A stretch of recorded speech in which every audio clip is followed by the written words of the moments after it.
I still remember the night my own son looked me in the eye and said, "Either serve my wife or get out of this house." The house I had built with my bare hands, the home where I raised him, sacrificed every dream for his future. In that moment, the world collapsed. But what happened after was something no father should ever endure. And if you've ever felt torn between love and self-esteem, comment below number 1. Stay with us until the end, because this story will take you from betrayal to an ending you'll never forget. In a family, love must go hand in hand with respect and gratitude. Parents may sacrifice their entire lives for their children, but they were not born to be servants in their own home. Filial piety and honoring one's parents are not just moral duties, but the foundation of one's character. When children forget this, they lose the most essential part of family bonds. Whether as a father, a mother, or a child, each person must learn to love responsibly, show gratitude through action, and uphold one another's dignity. Because true love is never exploitation, it is sharing and respect. I had spent most of that Saturday afternoon preparing for what I thought would be a small but important celebration. The oak dining table gleamed under the touch of lemon oil, its grain dark and proud. Every scratch and dent a memory of meals shared and holidays long past. I had built that table myself in 1987, sanding the planks in my garage through the humid Connecticut summer, back when my hands were younger and stronger. Now, even with the tremor in my fingers, I wanted the table to shine, because tonight mattered. The late spring sun slanted through the colonial pane windows, casting golden bars across the antique rug Martha, my late wife, had loved. The house smelled faintly of rosemary chicken roasting in the oven, and the sharp sweetness of apple pie cooling on the counter. For the first time in months, I felt a spark of hope. John Barrett, my longtime business partner, was coming over for dinner. We had a deal in motion, nothing grand, but enough to remind me that I still had purpose, that even in my 60s I wasn't just a relic in my own home. The grandfather clock in the hallway ticked steadily, counting down the last quiet moments. Then, without warning, the front door slammed. The vibration rattled the picture frames on the wall. My son, Ethan Carter, stormed into the dining room.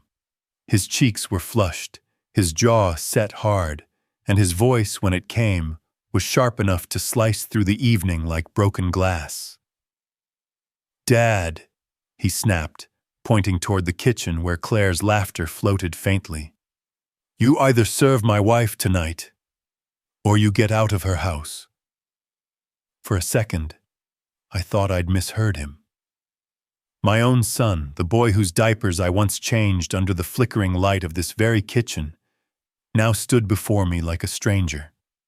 The words echoed, cruel and deliberate, bouncing off the oak table, clinging to the air as if the walls themselves recoiled. I glanced at the dining table, at the polished surface reflecting the sunset, at the place settings I had arranged with the same care I once gave to building Ethan's treehouse. My palms, still warm from the polish, trembled slightly as I set the serving platter down. The chicken hissed faintly from the oven, but even its comfort seemed to fade beneath the weight of my son's ultimatum. Ethan's eyes burned with something I couldn't quite name. Anger, entitlement, maybe both. He was 35 now, broad-shouldered, taller than me, but in that instant all I saw was the child who used to press his nose against the window, waiting for me to come home from the bank. That boy was gone. In his place stood a man hardened by bitterness I didn't understand. The silence between us stretched, broken only by the ticking clock. I could have argued. I could have shouted back, reminded him whose name was etched on the mortgage papers, whose sweat and savings had built every inch of this house. But the words lodged in my throat. A weariness deeper than anger settled over me, so I smiled. A small, tired smile that felt more like surrender than defiance. "Okay, son," I said, my voice barely more than a whisper. "I'm leaving." I walked past him, my footsteps muffled on the rug Martha had chosen, and reached for the old suitcase leaning against the hall wall. It was still half-packed from our trip to Cape Cod a month earlier.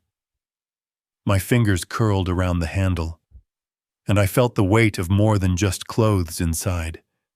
It was the weight of every sacrifice, every unspoken word, every hope I had carried for Ethan.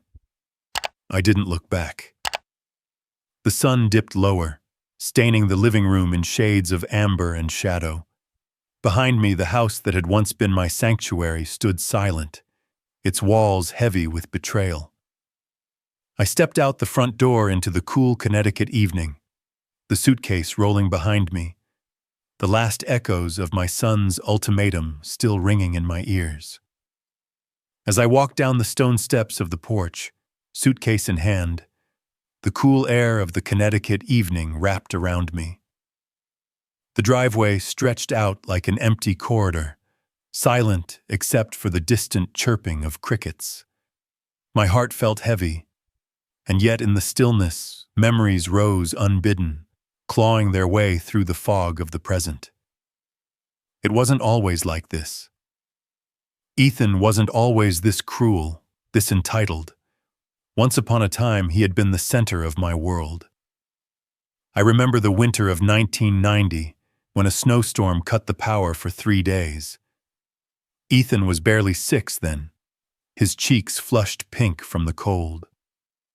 I had gathered blankets, built a makeshift tent over the living room couch, and lit candles while Martha stirred a pot of soup on the fireplace.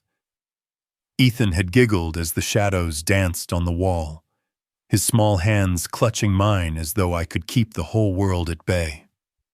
I worked double shifts at the bank back then, but in that storm, none of it mattered. All that mattered was keeping my family warm, safe, and laughing. I worked hard for those laughs. God knows I did. There were years when I barely saw the sunrise, rushing out before Ethan was awake, and came home long after he had gone to bed. The 1990s were brutal for small-town banks. Layoffs loomed like dark clouds, and every day I fought to hold my ground, to keep my job, to keep this house. Martha used to tell me so. "Tom, this home will be Ethan's one day. He'll thank you."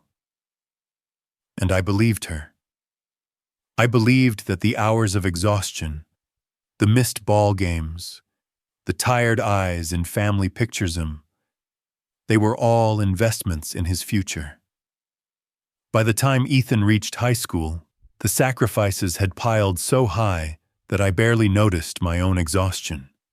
I remember driving him to football practice in our rusty Ford Taurus, rain pelting against the windshield, the heater coughing out weak breaths of air. He sat in the passenger seat, helmet balanced on his knees, looking out the window. He didn't say much then, but when he scored his first touchdown, he searched for me in the stands. His eyes found mine, and for a moment, I thought every sacrifice had been worth it. Then came college. Ethan wanted to attend Columbia, and the tuition was astronomical. Martha and I had already drained our savings to cover emergencies and the mortgage, but I couldn't let him down. I cashed out a chunk of my retirement, borrowed against the house, and even picked up weekend work at a hardware store. I remember the ache in my back, the blisters on my palms from lifting lumber, and yet I kept telling myself, this is for Ethan. This is for his future. I still remember the day we moved him into his dorm in New York. Martha arranged his bedding, fussed over the curtains, while I carried box after box up 3 flights of stairs. My knees burned, but when Ethan looked at me, embarrassed by his mother's attention, I caught a glimpse of gratitude. It was fleeting, almost shy, but it was there. Martha never lived to see how things turned out. Cancer took her too soon, 10 years ago this fall.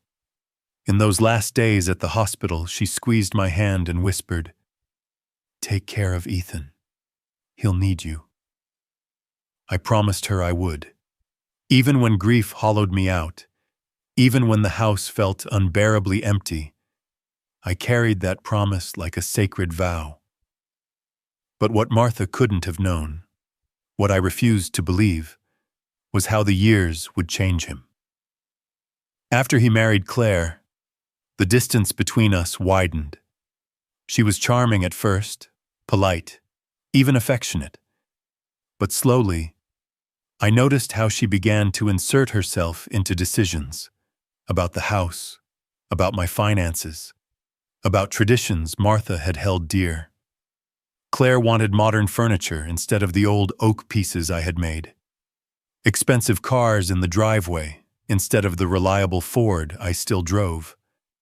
And Ethan, he followed her lead every time. I told myself it was just the way of things. Children growing up, wives taking charge, generations clashing. But then came whispers, half-overheard conversations about selling the house. My house. The home Martha and I had built, brick by brick, sacrifice by sacrifice. Ethan dismissed my concerns, said I was overreacting, that it was just property.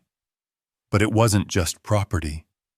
It was the story of my life, carved into wood, layered into paint, etched into every nail, hammered into the frame. And now, tonight, he had made it clear. His ultimatum wasn't just about dinner. It was about erasing me, discarding me, claiming the life I had built, as though it were his all along. I stopped at the edge of the driveway, suitcase in hand, and looked back at the house. The windows glowed warmly, laughter spilling faintly into the night. But it wasn't my laughter. It wasn't my warmth. It was theirs now. For years, I had given everything. My youth, my health, my money, my marriage, to secure Ethan's future. I had traded away my own dreams so he might live his. And now, standing outside like a stranger, I wondered if I had sacrificed too much. The oak tree by the porch swayed gently in the evening breeze, its branches whispering like ghosts of the past. I could almost hear Martha's voice again. "He'll thank you one day." But that day had never come. And let me pause here to ask you, if you've ever felt taken for granted by the very people you sacrificed everything for. Leave a comment below and share your thoughts. I'd love to hear your perspective, because stories like this aren't just mine. They belong to countless families. The taxi ride into town was quiet. I sat with my suitcase on my lap, fingers tracing the worn brass clasp, my mind still tangled in Ethan's ultimatum. The driver tried to make small talk about the weather, about the Red Sox, but I barely heard him. All I could think of was John Barrett, my business partner, waiting at the dining table I had polished only hours ago. John and I had spent months preparing for this dinner. Our small consulting firm had been struggling, scraping by contract to contract. But tonight, we had a chance. A major client, a logistics company in Hartford, was ready to sign. If John and I could prove our stability. The dinner wasn't just about food. It was about survival. When I arrived back at the house, my house. I hesitated at the gate. The silver Lexus was parked proudly in the driveway, Claire's pride and joy. Through the windows, I saw shadows moving, heard the faint clink of glasses. My chest tightened. This was supposed to be my evening. I opened the door slowly, forcing a smile as though nothing had happened. The living room was aglow with soft lighting, the smell of rosemary chicken drifting from the kitchen. At the head of the dining table sat John Barrett, his tall frame bent slightly as he chatted politely with Claire. She was radiant in a deep blue dress, pouring wine into crystal glasses I hadn't even known she owned. Ethan sat beside her, laughing too loudly, the sound forced. "Tom!" John rose when he saw me, relief washing over his face. "We were wondering when you'd join us." Before I could answer, Claire stood, her smile sharp as glass. "We've been making our guest comfortable, Tom. You shouldn't keep him waiting." I swallowed hard, nodded, and took my seat at the far end of the table. But something was off. The oak table I had polished that afternoon was now draped with a linen cloth I didn't recognize, the wood hidden as though it were an embarrassment. The dishes were arranged with surgical precision, the silverware gleaming. It felt less like a family dinner and more like a performance. Claire raised her glass. "To new beginnings," she declared, eyes flicking toward John. "To new beginnings," John echoed, clinking glasses. I lifted mine half-heartedly, but the wine tasted bitter. As the meal unfolded, I tried to steer the conversation toward our business proposal. John was receptive, leaning in, asking questions. But every time I began to explain, Claire interrupted. "So, John," she said sweetly, "have you considered how Ethan might play a role in your company's future?" John blinked, confused. "Ethan?"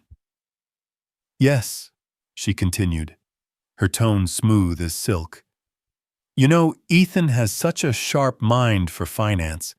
He's been helping me manage some of our household investments, and I just think he's wasted at his current job. Maybe he could partner with you and Tom." The words hit me like a punch. This wasn't just about dinner. This was a coup. I set down my fork, hands trembling. "Claire, with all due respect, Ethan isn't part of this business. John and I—" Ethan cut me off, his voice rising. "Dad, stop. You've had your turn. Maybe it's time someone younger took the reins." John shifted uncomfortably in his seat, glancing between us. "Now hold on, Tom and I—" But Claire was relentless. She leaned forward, her eyes glittering. "John, think about it. Tom's nearing retirement. Wouldn't it make sense to secure the future now? Ethan has vision. He has energy, and frankly, Tom, maybe it's time you let go." The room tilted. For a moment, I couldn't breathe. The rosemary chicken on my plate turned to ash in my mouth. I looked at Ethan, my son, my only child, and searched for some flicker of recognition, some memory of the boy who once clutched my hand in a snowstorm. But all I saw was ambition, sharpened by Claire's influence. John cleared his throat. "I appreciate the suggestion, but Tom and I have built this from the ground up. Claire cut in again. "Business is about moving forward, John. Don't you agree?" I slammed my hand on the table before I could stop myself. The glasses rattled, wine sloshing onto the linen. The room fell silent. "Enough," I said, my voice low but steady. "This is not your decision, Claire. This is not your house. This is not your business." For a moment, no one moved. Then Ethan pushed back his chair, his face red with anger. "You don't get it, do you? You're old, Dad. Stubborn. You've held on to everything for too long. The house, the business, the past. Maybe it's time you step aside. Maybe it's time we take over. The words rang in my ears. We take over. John looked horrified, but I barely noticed. My eyes burned, my chest tight. This was the betrayal in full bloom. Not just an ultimatum, not just a dinner gone wrong. This was my son choosing power over loyalty, ambition over love. I rose slowly, my chair scraping against the floor. "If that's what you want, Ethan," I whispered, "then you can have it all. The house, the business, everything. But you won't have me."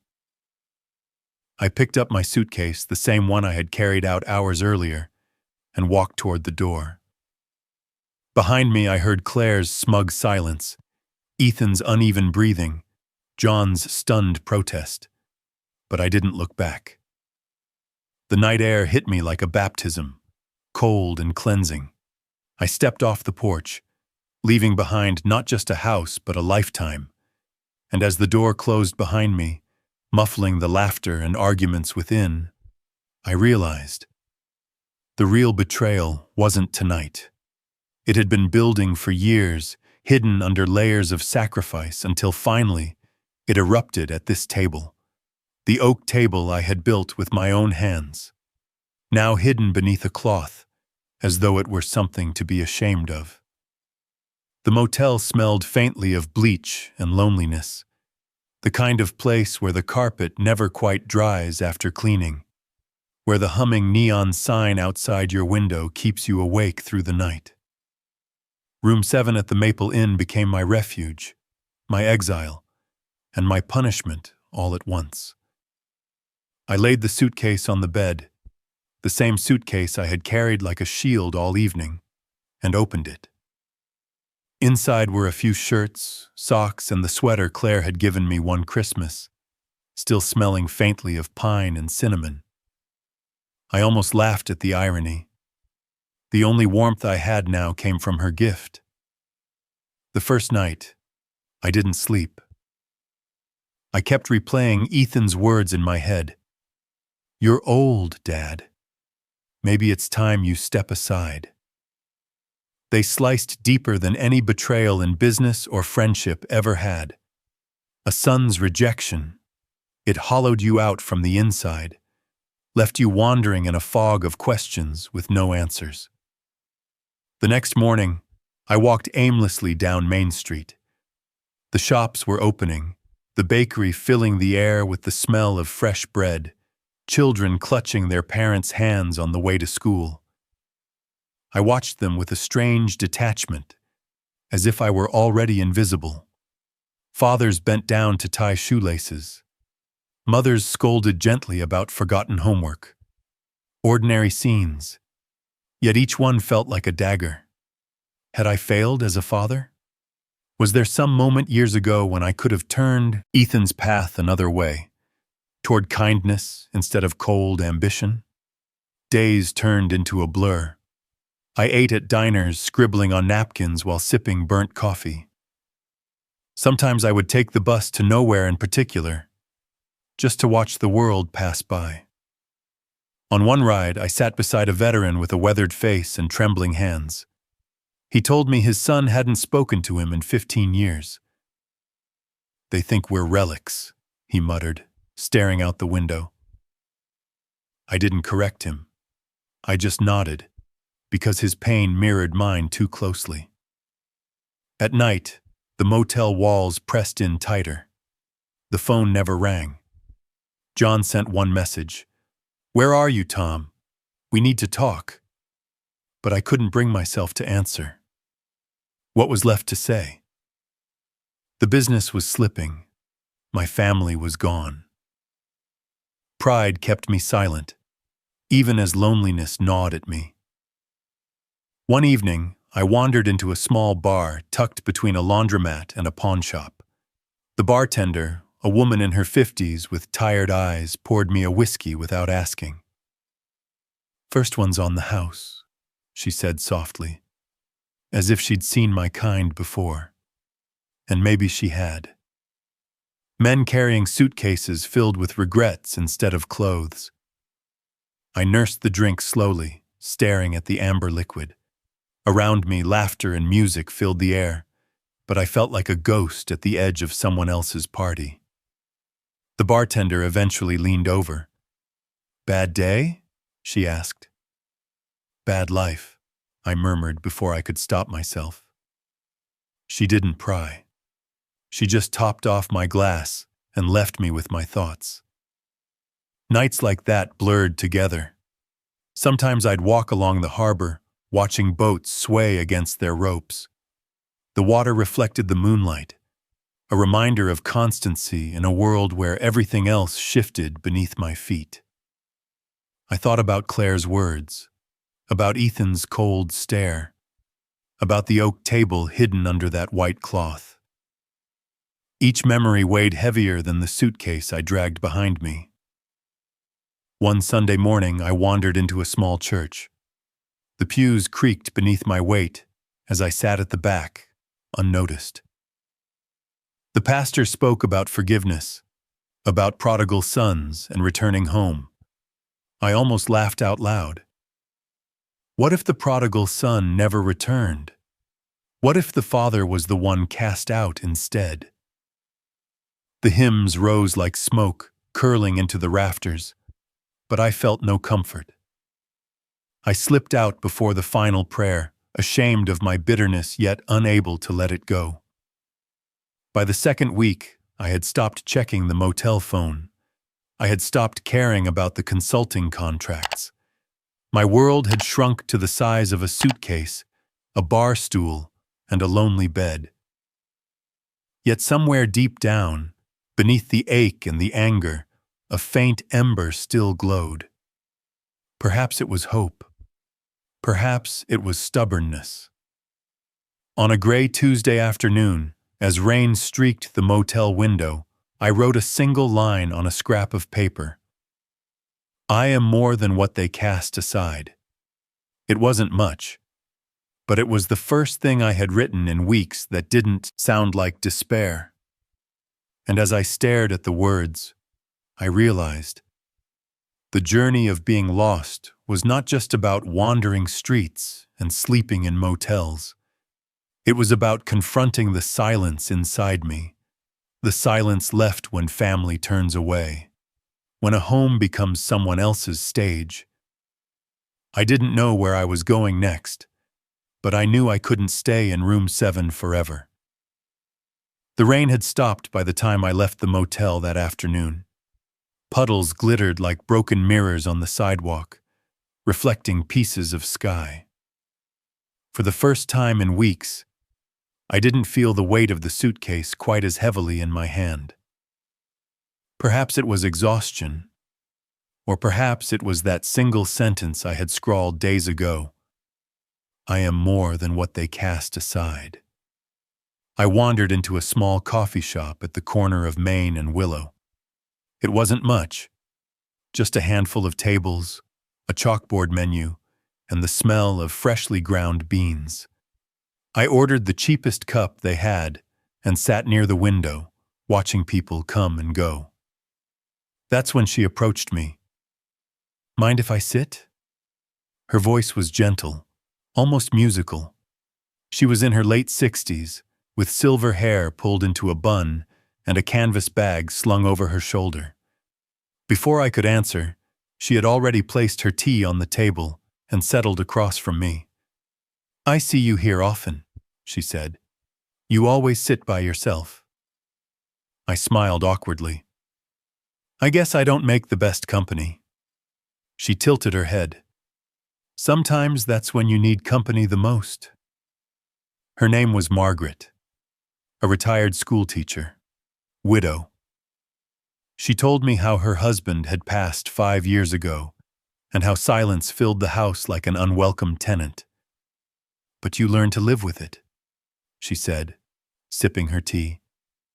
"And if you're lucky, you find others who carry their own silence. It's easier when you share it."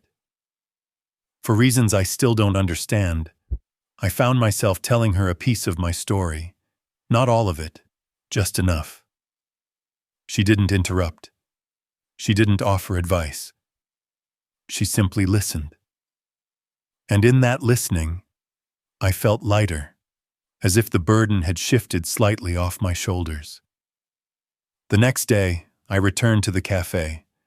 Margaret was there again, this time knitting a scarf. She waved me over. That became our ritual. Coffee for me, tea for her, and long conversations that meandered from books to politics to the meaning of forgiveness. She never asked why I carried a suitcase with me everywhere. She seemed to know that some answers arrive only when you're ready to give them. But Margaret wasn't the only light in those weeks.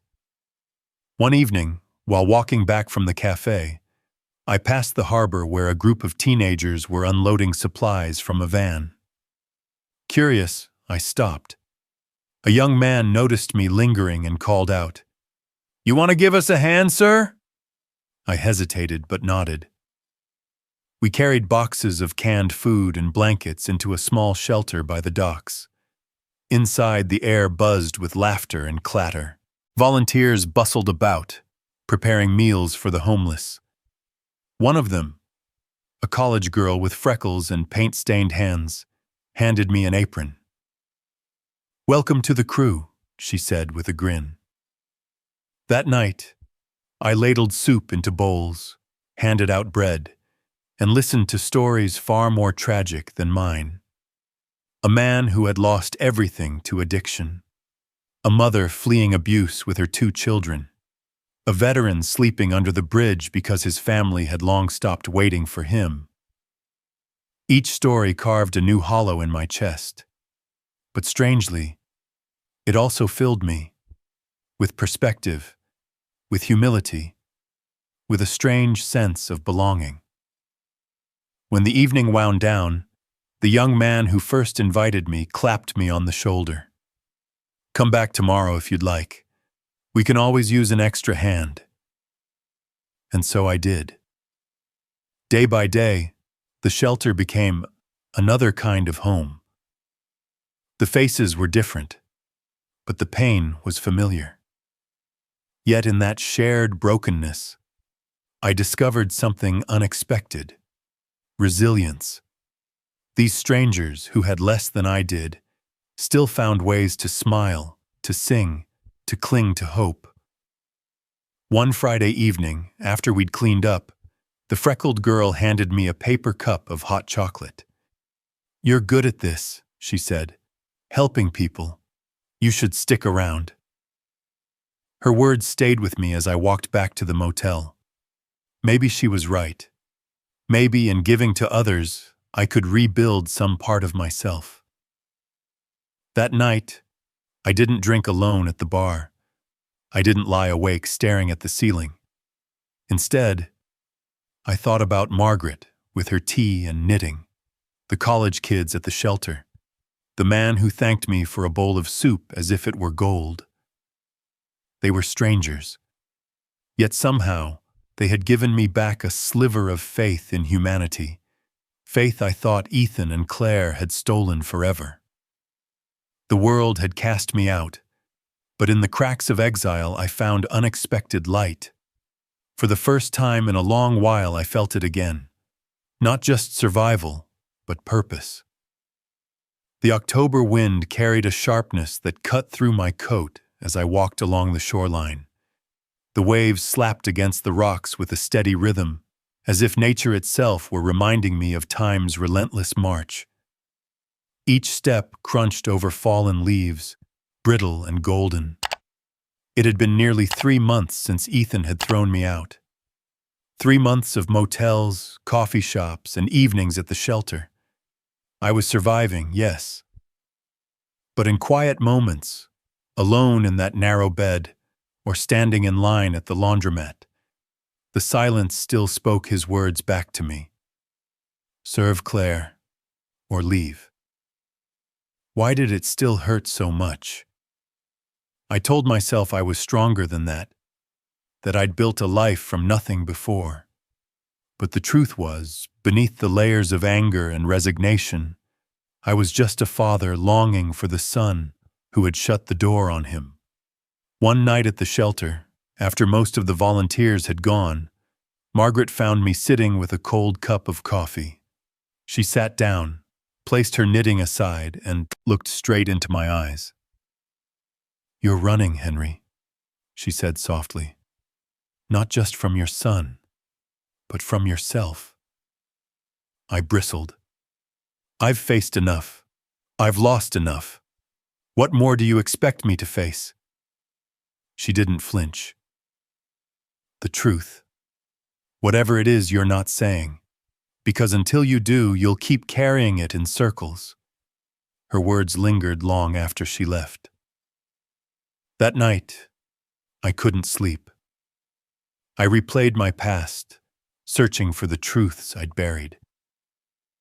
And then it came, the memory of my father. He had been a hard man, a factory worker who believed emotions were weakness and mistakes deserved punishment. I remembered standing in the kitchen at 14, my hand trembling after dropping a glass. He'd slapped me across the face and said, "One day, you'll learn to be a man." I had sworn then and there that I would never be like him, that my son would never fear me the way I feared mine. But as I lay in that motel bed, I asked myself, did I truly keep that promise? I had given Ethan a roof, an education, opportunities I never had. But I also demanded perfection, grades, discipline, obedience. Every A- was questioned, every missed curfew met with anger. I told myself it was love, that I was preparing him for a cruel world. But maybe, just maybe, I had passed down more of my father's hardness than I ever intended. Was Ethan's rage that night only about Claire? Or was it the eruption of years of unspoken resentment? The thought gutted me. The next day, I walked to the cafe and sat across from Margaret. Before she could ask, I began to speak. I wasn't the father I thought I was, I confessed. I wanted so badly to protect Ethan from weakness, from failure. But maybe all I did was teach him that I'd never be satisfied. Maybe that's why he chose her side, because I never truly made space for him to be himself. Margaret listened, her needles clicking softly. When I finished, she placed a hand over mine. "Henry, guilt can eat a man alive, but so can pride. The only way forward is truth and humility. You can't change what's been, but you can choose what comes next." Her words sank deep. That night, instead of tossing in bed, I picked up a pen and began to write. Not excuses, not anger, just truth. A letter to Ethan. "My son, I failed in ways I didn't see. I thought I was protecting you, but I was only passing down the very hardness I once hated. I don't ask you to forgive me today or tomorrow. I only ask you to know that I see it now, and that I love you, even from this distance." When I sealed the envelope, my hands trembled. I didn't know if he would read it, or if it would be tossed aside like the suitcase I once carried out of his door.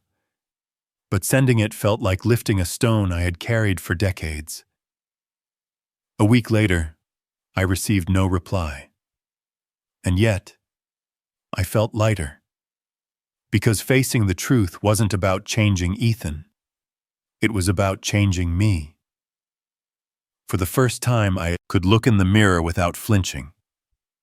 I was not just a man betrayed by his son. I was a flawed father learning, however late, to be honest about love. And in that honesty, a strange peace began to take root. The past could not be undone. But the future, however fragile, still waited. The letter had been sent. The silence that followed stretched on like an endless winter. Days turned into weeks. I went on sweeping church floors, helping Margaret fold blankets, sharing soup with strangers at the shelter. Life had found a fragile rhythm again, yet beneath it, a quiet ache persisted. Every time I passed by a mailbox, I wondered, had Ethan read it? Did he toss it aside? Or did some part of him pause at the words, "I love you"? I told myself not to expect anything. Hope, after all, was the cruelest weight. But then, one gray afternoon in November, as I was leaving the cafe, I saw him.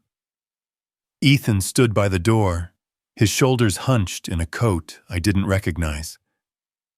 His hair was longer, his eyes heavier, but he was unmistakably my son. My heart jolted, as if time itself had skipped a beat. For a moment, neither of us moved. People walked past, the traffic hummed, but the world narrowed down to that small space between us. Finally, he spoke. His voice was hoarse, uncertain. "Dad, can we talk?" I swallowed hard, afraid that if I blinked, he'd vanish. "Of course," I said quietly. We walked to a bench nearby. The autumn leaves swirled at our feet, brittle whispers of all the years between us. He took a deep breath. "I got your letter. I didn't know what to do with it at first. I was angry. Still am sometimes. But it was the first time you ever admitted you weren't perfect." His words cut, but not in cruelty, rather, in truth. I nodded. "You're right. I thought being strong meant never showing weakness, but all it did was build walls between us." He looked away, his jaw tight. "Growing up, I always felt like nothing I did was enough. When Claire came into my life, she made me feel seen. And when you kept criticizing her, it felt like the old days all over again." I snapped. Hearing his confession, my chest ached, not from blame but from recognition. "I see that now," I said softly. "And I'm sorry, Ethan. Not just for that night. For all the years I failed to tell you that who you were was already enough." He blinked rapidly, as if holding back tears. Then he whispered, "I don't know if we can go back, Dad. But I don't want to lose you completely." The air thickened between us, hope and sorrow intertwining like tangled roots. I placed a hand on the bench, close to his but not touching. "We don't need to go back. We just need to start from here. If you'll let me." For the first time in months, a faint smile tugged at his lips. It wasn't forgiveness, not fully, but it was something, an opening, however small. We sat there a long time, not speaking, just listening to the rustle of leaves and the distant call of a train. When we finally parted, there were no promises, no grand declarations. Just a quiet nod, an unspoken agreement. The door wasn't fully closed. That night, back at the shelter, Margaret noticed the change in my face. "You've seen him," she said, her eyes warm. "Yes," I replied, my voice trembling. "And maybe, just maybe, there's still a way forward." She smiled. "Reconciliation isn't one moment, Henry. It's 100 small ones, step by step." Weeks passed. Christmas lights began to appear in shop windows, glowing softly against the cold. I received a message from Ethan on Christmas Eve. "Merry Christmas, Dad. Claire and I are hosting dinner next week." Would you like to come? I stared at the screen for a long time, emotions flooding in waves. Fear, hope, doubt, longing. Then, with steady fingers, I typed back, I'd love to. The dinner was awkward at first. Claire's eyes held caution, her smile tight. The house looked different. New curtains, new furniture. But echoes of my past still lingered in the corners. We sat at the same oak table I had once polished with my own hands. The silence was heavy, broken only by the clinking of silverware. Then Ethan cleared his throat. Dad, I know it'll take time, for all of us, but thank you for coming. I looked at him, then at Claire, and finally said what I had carried for so long. I only ever wanted my family to feel loved. I didn't always show it right. But I'm here now, willing to learn how. For a brief moment, Claire's eyes softened. She gave a small nod. It wasn't reconciliation in full bloom, but it was a seed planted in winter soil, and seeds given time can grow. As I walked home that night, snowflakes drifted down, silent and weightless. The streets glowed with holiday lights, reflections dancing on the icy pavement. I thought of my father, of the cycles I had carried, and of the letter that broke them. I thought of Ethan, his anger, his pain, his tentative smile, and I realized reconciliation is not about erasing the past. It's about facing it, owning it, and choosing every day not to let it define the future. Whether Ethan and I would ever fully mend, I didn't know. But I did know this. I had spoken the truth. I had reached out, and he had reached back, however slightly. And in that fragile connection, I found something greater than victory, greater than pride. I found peace. If you've stayed with me until the end, tell me, what does dignity mean to you? Leave your thoughts in the comments. Sometimes the stories we share are the seeds of someone else's courage.